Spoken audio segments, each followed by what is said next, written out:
Talk about why I think Avatar: The Last Airbender is one of the greatest shows of all time. Plethora of reasons as to why I think it's up there for one of the greatest shows of all time. And I think we can just start with the fact there's not one bad season. I mean, seasons 1 through 3 are all fantastic. Now, granted, only 3 seasons, right? Wish there was more, don't get me wrong. But only 3 seasons is kind of a hindrance, I feel like.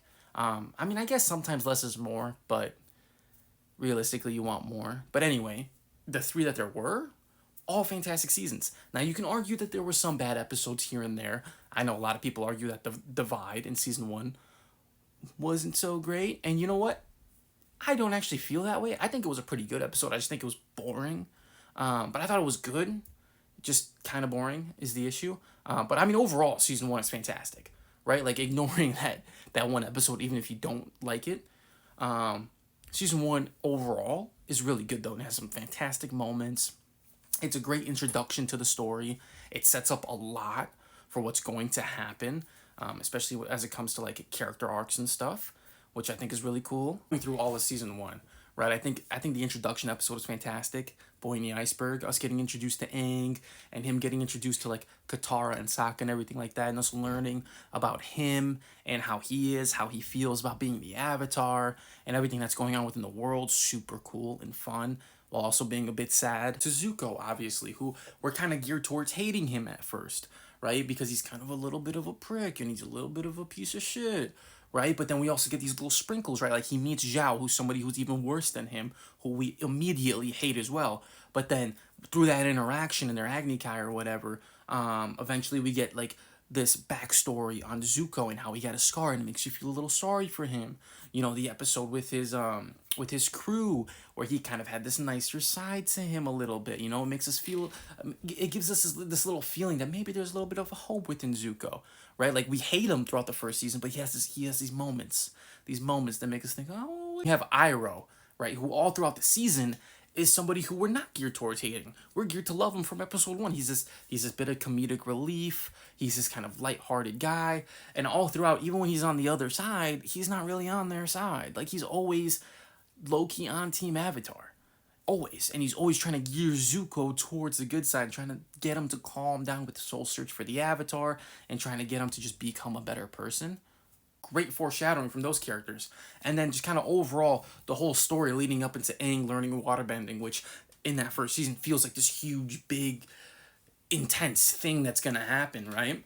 But then they go and he starts to learn waterbending, and then that whole season finale that happens, the whole Yue basically sacrificing herself, which was emotional and kind of crazy, right? To Aang going into the Avatar state and turning into this big spirit creature guy who then takes out everything. Like, it's super hype and super intense and cool. And it's one of those where you're watching it for the first time, you're thinking, damn, this is good. But little do you know that ends up not even being as hype and as crazy as the seasons to come. But watching that for the first time in season 1, you're like, oh my god, this is amazing, right? And it only gets better and better from there. Season 2 introduced obviously Toph, who arguably the greatest character in the entire show. Emotions that it went into season 2. I mean, from Appa's Lost Days to Leaves from the Vine. Like, come on.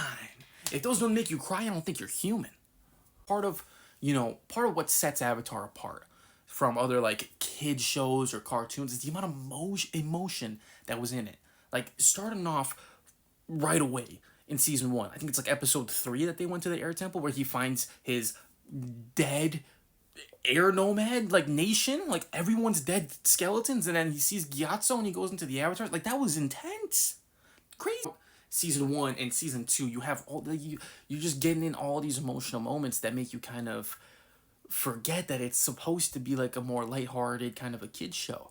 But it just showed that like the show did it all. Like, it had funny jokes that weren't too cringy and actually made you laugh. It had like serious moments that made you lock in and go, whoa. It had emotional moments that can make you cry. Like, it brought you on this whole roller coaster, which all great shows do, of being able to feel it. Like, it wasn't just a comedy. It wasn't just an action thing. It wasn't just emotion. It had everything, which I think is a staple of a great show. Going back to season 2 in general, like, obviously had the introduction to Toph, and it had some very, very emotional moments, right? It had some pretty funny moments as well, like Sokka and his cactus juice, right?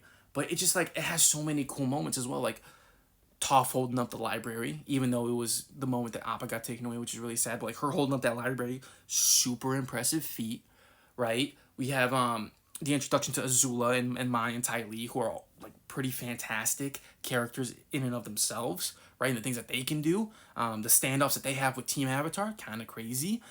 Some pretty epic scenes. You got Iroh teaching Zuko about lightning redirection, and in Zuko's whole episode, where he's like yelling at like the storm to throw lightning at him because of the amount that he's been through.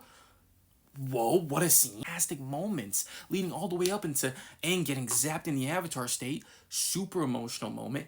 Ends the season, bang, we go into season 3, where season 3 so peak. I mean, you gotta love them all in their Fire Nation outfits, going around the Fire Nation, learning more and more about what it's like living there, and you get to see this kind of whole other side of things, right? Which is kind of crazy to see. Peak that was the final episode. I mean, one of the greatest endings to a TV show like ever. The most simplistic of endings, but sometimes simple is better. Like we can all see from a mile away what the ending was gonna be. Aang defeating Ozai. But the way that it happened, the way that it unfolded was fantastic. That final episode was just so good all throughout. And it was like it gave us exactly what we were expecting, but they did it in such a way that it was so dang pleasing. Not one bad season, not one bad season finale. You're going through, you're like, it can make you emotional sometimes, it makes you laugh, it makes you happy, it makes you sad. Like you're going through this emotional roller coaster. And then on top of that, it's set within this beautifully fun world that you get to kind of take in and admire while having some of the best characters ever written. Zuko is one of the greatest characters ever written, period. But even more than him, like Aang, Katara, Sokka, Toph, Iroh, Azula, the list goes on, like Appa, the beautifully written characters that were just, you either love them or you love to hate them, or a little bit of both. I truly believe that Avatar: The Last Airbender is one of the greatest shows of all time. That's what I think.